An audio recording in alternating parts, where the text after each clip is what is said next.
नमस्कार दोस्तों, आज मैं आपको सुनाऊंगा इसका कर्जा कौन देगा। ये कहानी आपका दिल छू लेगी। बहुत पुराने समय की बात है। एक गांव में एक भले आदमी गंगाराम का देहांत हो गया था। तो जैसे उस आदमी के परिवार वाले उस अर्थी को शमशान ले जाने लगे, तभी अचानक एक मोटे ताजिर सेठ ने उस अर्थी का एक पाँव पकड़ लिया और बोला कि मरने वाले इस गंगाराम से मैं 2 लाख रुपए कर्जा मांगता हूँ, इसलिए पहले मुझे मेरे पैसे दे दो, तभी मैं इसकी अर्थी को शमशान ले जाने दूंगा। अब तमाम लोग तमाशा देख रहे थे। तभी उनके तीनों बेटों ने कहा कि हम तुम्हारा कर्जा नहीं देंगे। पिताजी का कर्जा पिताजी जाने, और वैसे भी अब वो तो इस दुनिया में ही नहीं है। अगर तुम्हें इनकी अर्थी ले जानी है तो ले जाओ। ये सुनकर पूरा गांव गंगाराम के तीनों बेटों पर थू थू कर रहा था।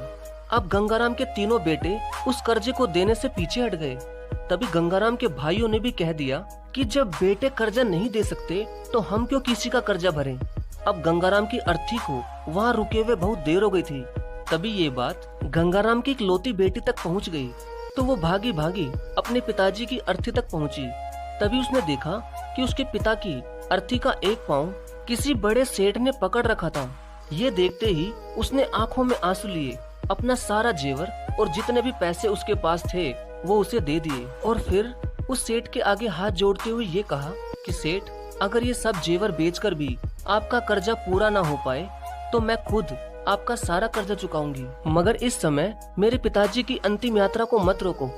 तभी उस सेठ ने गंगाराम की अर्थी का पाँव किसी और को पकड़ाकर उसकी बेटी के पास आकर बोला कि मुझे माफ कर दो बेटी, दरअसल बात यह है कि मुझे गंगाराम से 2 लाख लेने नहीं बल्कि देने हैं। गंगाराम ने 3 साल पहले मेरी कुछ मजबूरी पड़ने पर अपनी एक जमीन बेचकर मुझे ये 2 लाख रुपए दिए थे, और वो तो इतना भला आदमी था कि मुझसे 1 रुपया भी ब्याज नहीं लिया। और आज जब मैं गंगाराम के रुपए लौटाने आया हूँ तो मुझे खबर मिली कि उनका तो देहांत हो गया। इसलिए मैं बड़ी ही सोच में पड़ गया था कि अब ये रुपए मैं किसको दूं। इसलिए मैंने ये खेल खेला ताकि गंगाराम जी के ये 2 लाख रुपए घर के एक ऐसे सदस्य के पास जाएं जो वाकई में उनको प्यार और उनकी इज्जत करता हो। और बेटी, आज तुमने ये साबित कर दिया कि अपने माँ बाप को एक बेटे से बहुत ज्यादा एक बेटी ही प्यार करती है। इसलिए ये 2 लाख रुपए मैं तुम्हें सौंपता हूँ।